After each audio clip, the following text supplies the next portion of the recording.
Hey there, Money Heroes. It's Stephanie, your host and fellow explorer on the Be Your Money Hero podcast. We're diving into the nitty-gritty of personal finance and having real conversations about how money, spirituality, psychology, and our life stories all dance together.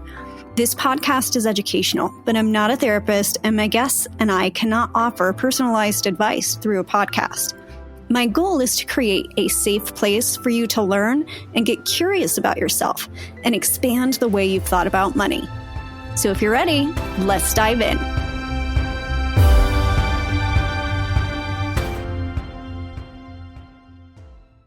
First and foremost, Sarah Schumacher is a psychiatric nurse practitioner and leads her practice with conventional psychiatric medication and diagnosis standards.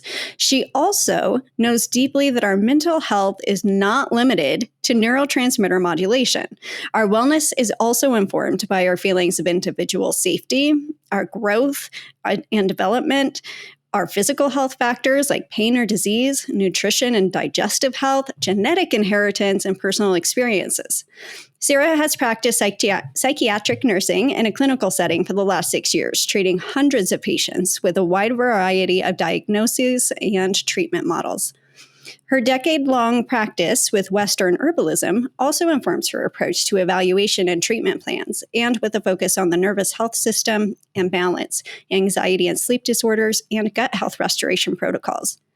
Her commitment to holistic, progressive practice and care compelled her to open her practice at the end of 2022. Sarah also loves painting, textiles, backpacking the big loops, and learning to sail, and of course, her family.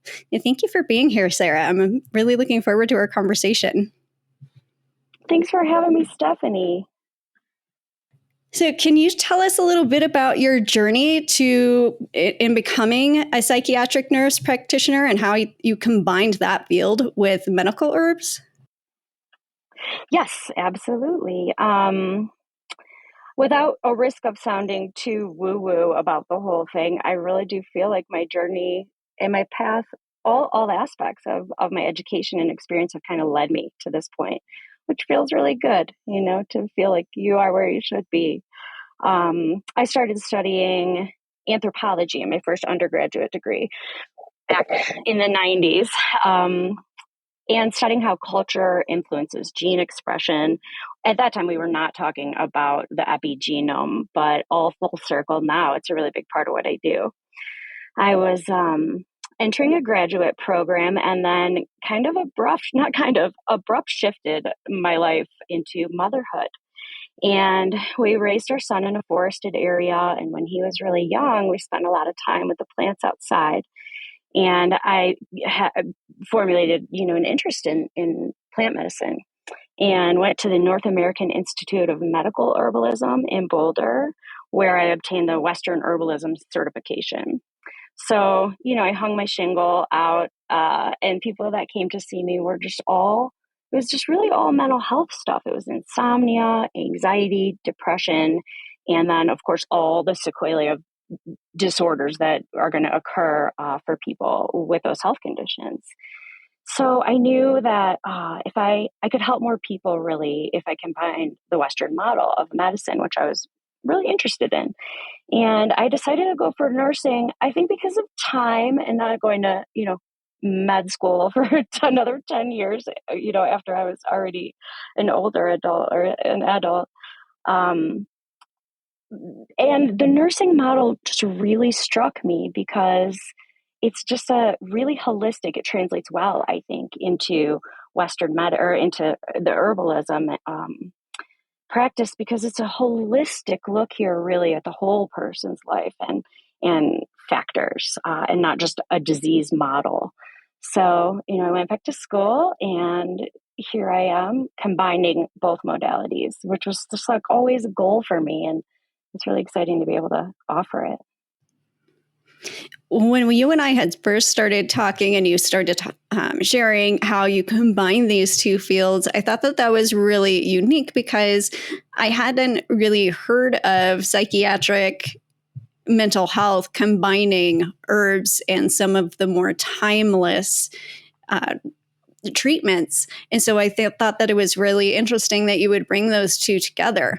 what are some of the ways that you incorporate the medical herbs into treatments? Yeah. So sometimes people come to me with a lot of stigma. They'll read my bio and come to me with a lot of stigma around psychiatric medications for whatever billion reasons. We won't even get into that's a whole nother podcast. But so a lot of times we'll start with their symptoms and using different herbal formulations that are going to target similar neurotransmitter systems, or nervous system, which is a really big thing for a lot of people. And so there are a billion beautiful herbs out there that can support and treat those disorders, right? Then there are certain disorders in my understanding and practice that require psychiatric medications, right? Mood stabilization, or keeping you safe during a period of suicidal ideation, or you have bipolar, or you have a psychotic disorder, or there are certain things that you can't not use the psychiatric, I think, right? Medications. It's the safest and most effective. But even in there can sometimes be side effects, or maybe those medications don't meet the mark all the way. And this is, again, where plant medicine can come in and restore balance or treat symptoms from an entirely different model than we're using the psychiatric medications for. Yeah. I feel like in our world, there's a lot of polar feelings around the topic, where people are either all about the medicines and they discount the abilities of the more natural plant medicines or herbs, or even things like garlic, or the natural ways of treating certain things. And then you have the opposite of that, where they won't take Tylenol for a headache, or they're very anti-medications. And so I think that there is a balance, is appreciating the strengths and weaknesses of both of those, and being able to kind of bring those two things together in a more balanced approach. And one of the things that you had mentioned is that you do work with people who are transgender too. And that was something that really kind of stood out to me, especially as we were just heading into Pride Month. And I asked you if you would be willing to kind of speak on that topic a little bit. But what are some of the common challenges that you see within your practice of people who are transgender right now? Yeah. Well, the LGBTQ community, just, statistically, are twice as likely, double as likely than a hetero or cis men and women to have a mental health disorder in their lifetime, just period, right? Transgender people specifically have 4 times the risk for a completed suicide. And trans kids in particular are just really high risk for mental health and for suicide. So those are just general statistics about the population, right? But in my practice, I see really the firsthand outcome of humans who are living in fear and trauma and PTSD symptoms that are, I think, significant and different than hetero or cis people. In the mental health research field, we're finally kind of leaning into studies on marginalized communities. And we have a really new understanding of the impact of, daily microaggression, just living in a system of racism and sexism and homophobia, right? And that living in this kind of framework, which is different, I think, in different communities, of course, in different areas of the country, but still is underlying, and that can really impact a person's recovery. Like last year, 2023, there were 33 violent crimes, deaths against trans people. I think when I have a statistic here, 65% of these people were Black transgendered women. So this is just really unsettling, but if you can imagine you're a Black trans woman working through a panic disorder, and you come to see me, and we're trying to implement, a lot of the things we're using: medication management, maybe we're using herbs, we're definitely using time in nature, outdoors, exercise, safe and supportive relationships and activities, but you are spending equal time in your life in fear of your actual life and safety in those settings. And that can significantly impact a person's resiliency and brain plasticity and recovery, you know? These are conversations that are really coming up in daily life, because just the other day I was at a meeting and this topic came up. And one of the, I guess you could call it a privilege. I think that a lot of people would see it as a privilege, is my husband and I, we blend in socially. So if you just see us out on the street, you're not going to know that we fall into that category. And I think that there's a few big concerns that the majority of people, or big stressors that people have in life, money, health, relationships. But if you are transgender, there's a lot of other things that are going to be weighing on you, conversations that you're going to be having, headlines in the news, because, I know from just having trans people very close to me that the political climate, for example, is causing a lot of pressure for people who have transitioned. And I think that it's important that we start talking about this, because a lot of people don't know. If you're not in the community, you don't know what's happening right now. We're halfway through 2024 as of the recording of this. And according to translegislation.com, there have been anti-trans bills that have been continued to be introduced across the country. And these types of legislations, they're trying to block people from receiving basic health care, education, legal recognition, and really the right to exist publicly. 43 of these bills have been passed so far in 2024, and there's 335 bills that still remain active. So just as an example, my husband and I, we can't go to Florida, because if we visit a state park and he just uses the restroom, he could be arrested. So these are the things that are happening right now. And when you're not in that community, you may not know that these types of things are happening, but it's important to, if you have people in your life, make sure that if they go to the hospital in your state, can they receive care? Because when my husband and I are thinking of vacations, these are some of the things we have to look at. Now, fortunately, we live in Colorado. Our governor is in the LGBTQ community, so we feel very safe where we are at, and I'm very grateful for that. But that's not the case for a lot of people across the country. How can this type of societal stigma and discrimination start to impact the health of people who are transgender or in the community? Yeah. Well, I think that the limited access to healthcare that you spoke to is a huge barrier for the trans community. And it's in the same way of like just the microaggression and stress or re-traumatization that people experience just with just for basic healthcare. I read a statistic with the Trevor Project that was saying that nearly 1 in 5 transgender people have been being refused medical care due to that bias, which just floors me. I just am so ashamed that our healthcare system would support this, right? So this is being like directly denied healthcare.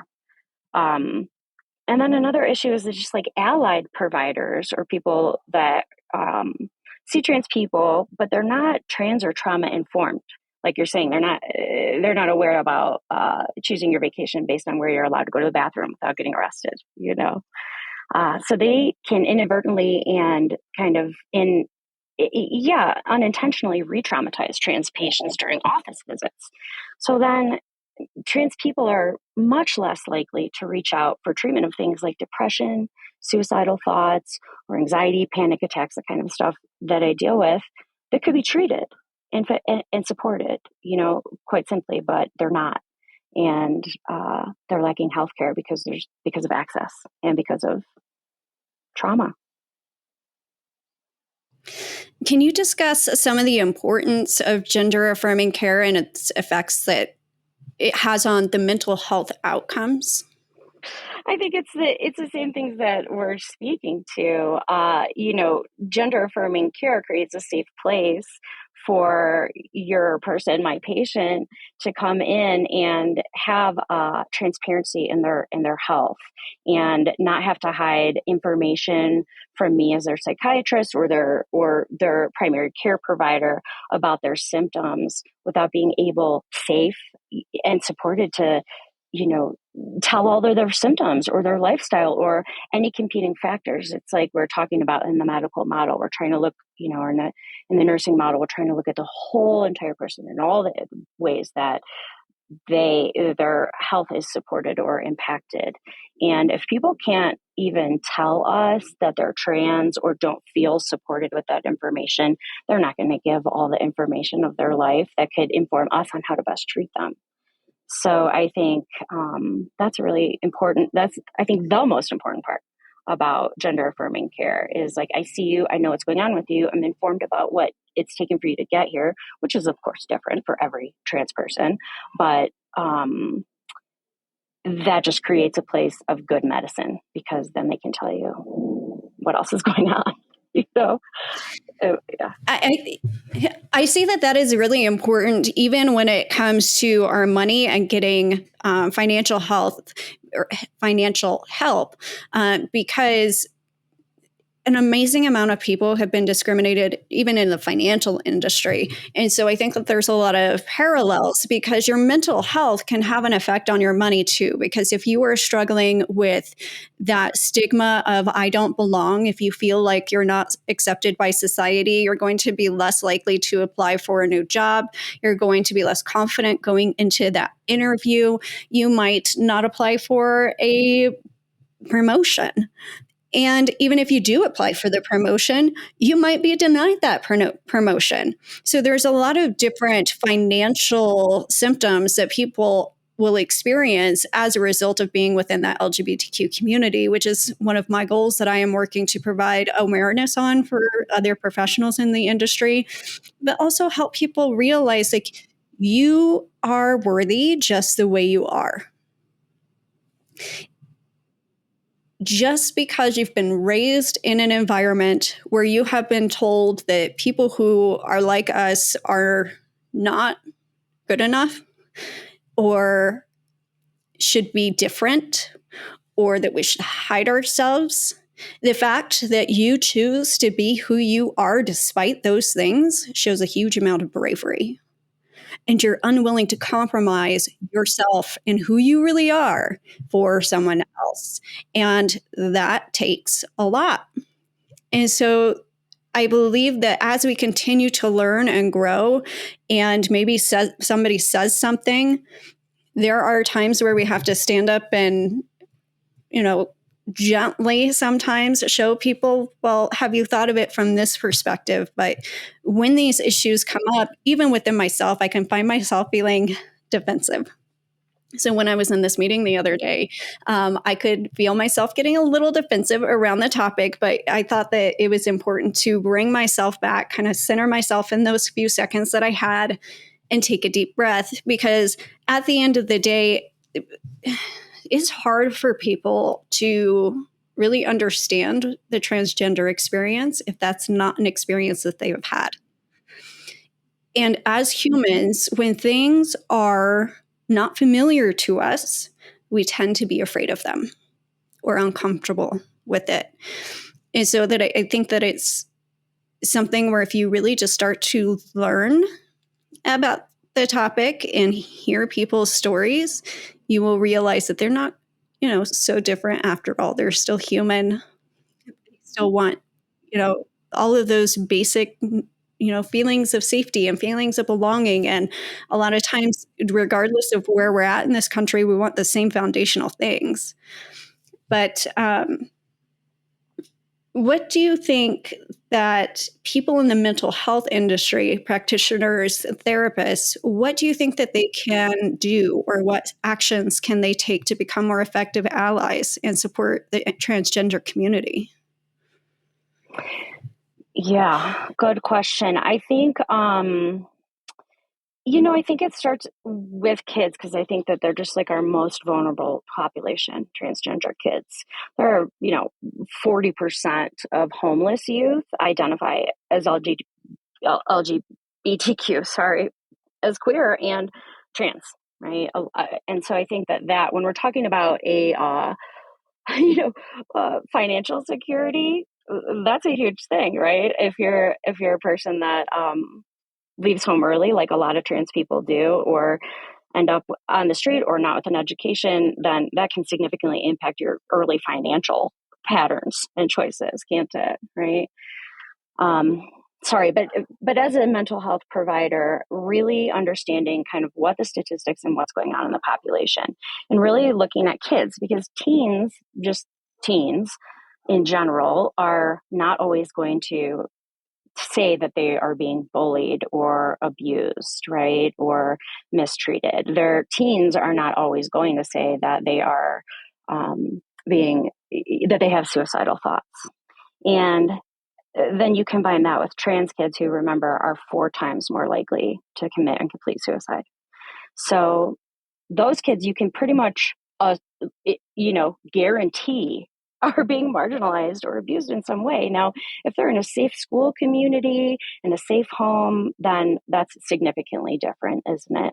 But that doesn't mean they're not being still, traumatized with the microaggression of just the social climate and everything you were talking about before, legislature, and what it is to just live trans in the world. Especially if you're not as if you don't blend in like you and your husband do as much, right? You were saying. So actively asking trans kids, we're not just being like, yeah, we're allies and we're supportive and we're here, but we're seeking these kids out and checking in and asking, are you safe? Are you okay? We're here. Here's how you know if you're not okay. Here's where you can go, who you can talk to, and we know this is happening, right? And I think just that active, uh, support is really important, especially for young adult, teen and young adult trans people. How do you think that the mental health industry could be more inviting to people who are transgender so that they can experience better care or be more receptive to it, or really even just to search it out in the first place? Sure. I think that, primarily diversity, inclusion, trauma informed, education for providers is the beginning of that. And it's really hard to change the medical system in place. And so if we're incorporating this kind of education directly into our nurse practitioners and physicians and psychiatrists, the whole medical system at the early stages of medical education, that's going to go a long way into how trans and queer people are received in medicine, right? And I think it's the lack of understanding or education around those statistics we talked about today and just everything. That's where the change I think would come from. If somebody is in Colorado, they can come and search you out. Where can people find you? Well, you can find me online on my website, Fresh Path Integrative Psychiatry. And there's a link to fill out a form and, get a hold of me directly. I have a very small practice. The Psychology Today website, of which I have no financial support. I think Psychology Today website is a great resource for anybody seeking mental health care, because you can type in where you live, what kind of population or community you belong with. So you can say, I'm trans, I have stigma, I want to see a non-binary therapist in person in, Colorado. And it can filter all of the providers that wouldn't be your match. And so I think that's a really good way to find somebody that is going to be supportive and informed about who you are and what you're looking for. Are there any qualifiers that someone should look at when they're looking for mental health care, whether it's in, and maybe something that isn't so obvious, but like maybe certain qualifications in education, or even said another way, there are some people in the mental health profession that I feel don't quite connect with a patient, maybe in the way that is most helpful, are there certain things that people could look for to see if it is a good fit? Well, again, I think anytime you can read a bio, I don't know why I'm on about Psychology Today website so much today, but that platform or any platform like it, you can read through people's bios and just kind of get a vibe, right? And I'm telling this when I see people, because it's always the medications are only ever half of the picture, right? There's always counseling and therapy and or coaching or whatever other side of that for people. So when we're choosing a therapist together, or I'm referring them to find somebody, you call a couple people, like you read the bio, you call, do they have availability? Does it meet your insurance, right? Because you want to make sure it's financially affordable for you, because this is a commitment. You're going once a week and really doing the work, or maybe once a month, or, but if it, so you interview a couple of people that are a good financial fit and the bio feels like it would align for you, and then interview them. And, they're not going to be your best friend. That's not somebody that you're like going to go hang with, but it's somebody that you trust what they're saying, and you can agree on how you'll approach your problem. And I think that that is the best way. You may have to interview a couple of people, but if you're reading the bios and getting in, maybe you won't. So I know that a lot of transgender people are bartenders or in the service industry. They might not necessarily have healthcare, and they might not have the excess funds to really be able to pay for it. Are there any tools or resources or ideas that they could tap into to get services?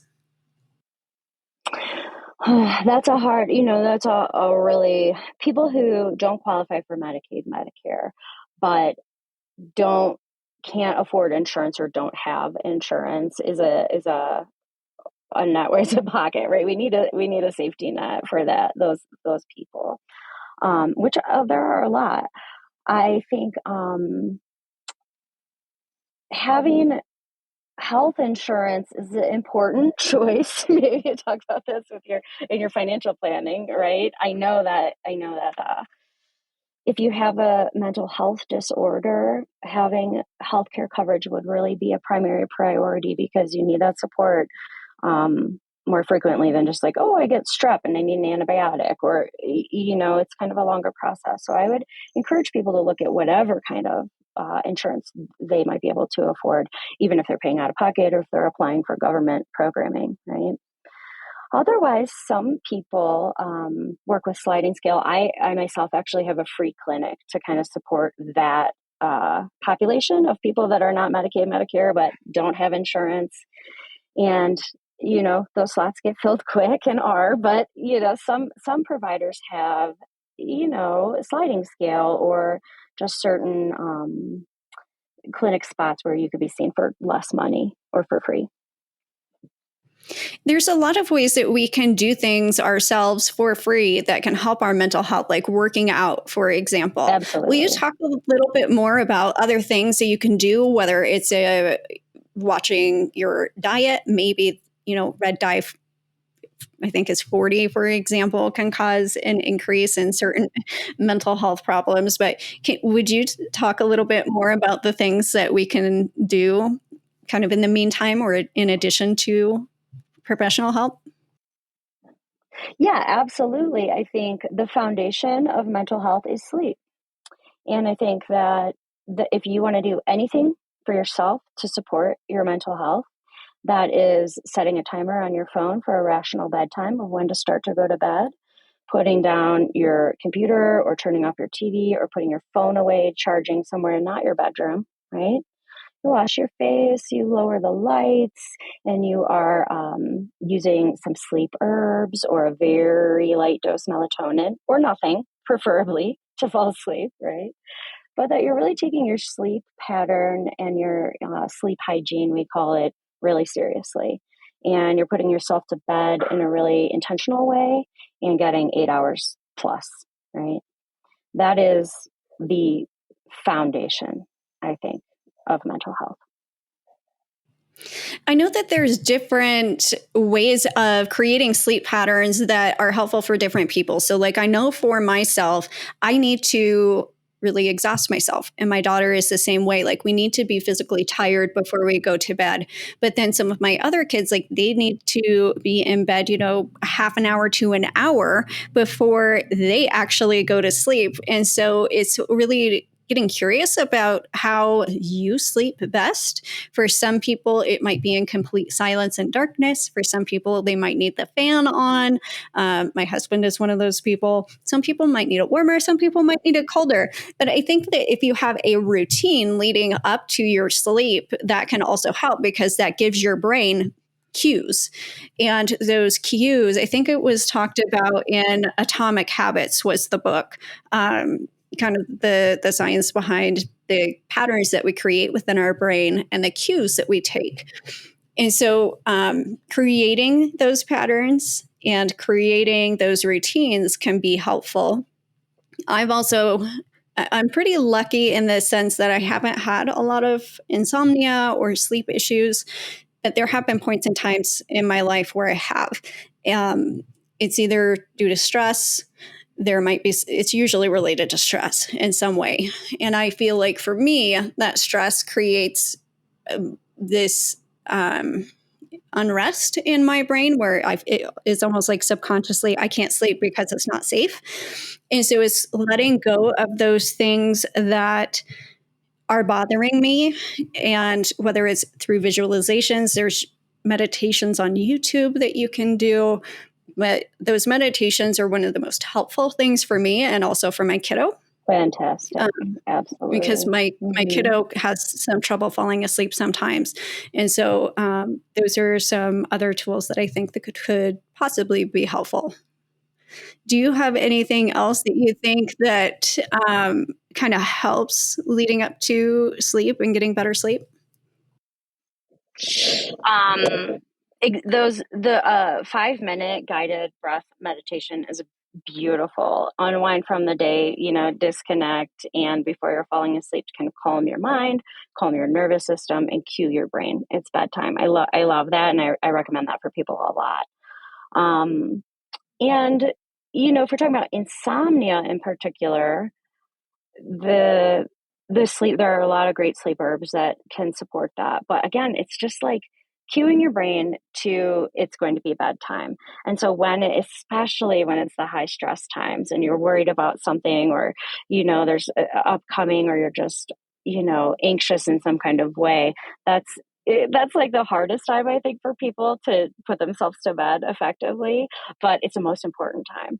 And so that is really when you just put it all down, close the computer, do not bring your phone into your bedroom, really like create a space and time in between the end of your day and when you're laying your head on your pillow that is free from electronics or social media or whatever, movies, shows.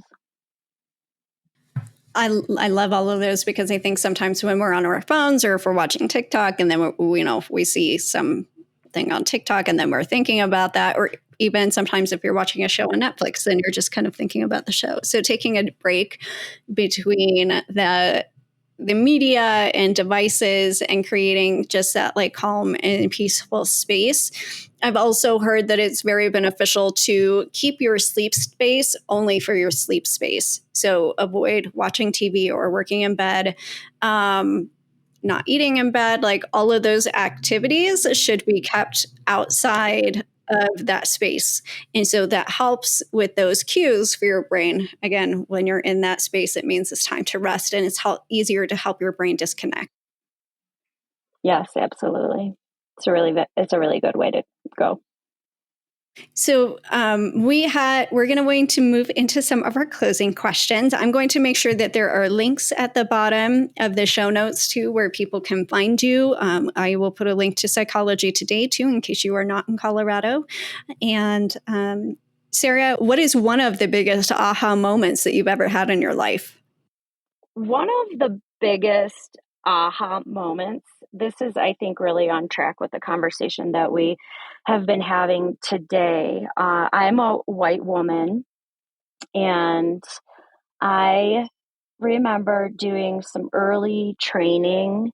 I think I was maybe in my late 20s with an organization called SPAN. It's a safe house, domestic violence, safe shelter, and education program. And they do this pretty intensive diversity and inclusion kind of training for their volunteers. And this is honestly the first time I really ever learned about white privilege.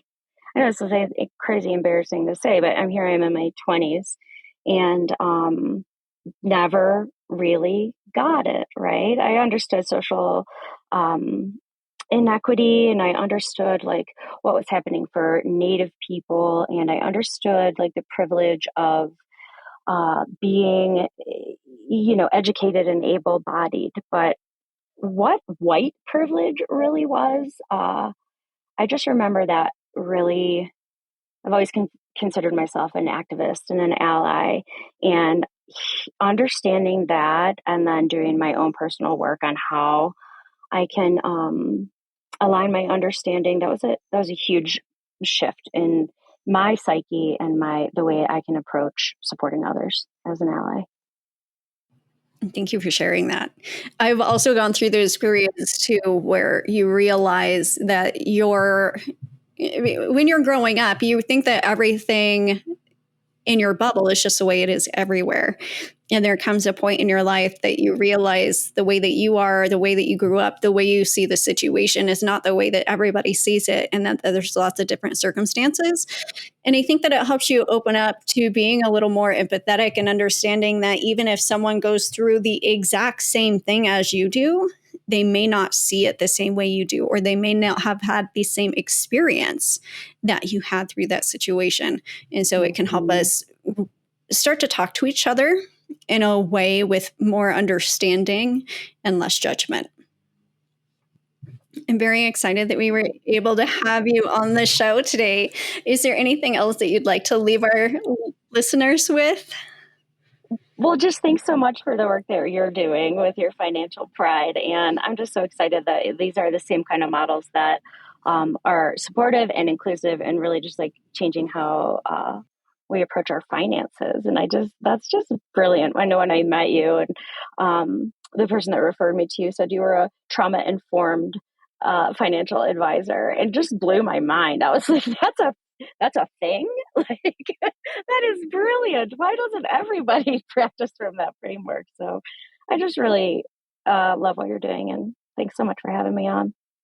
Thank you. It was great to have you.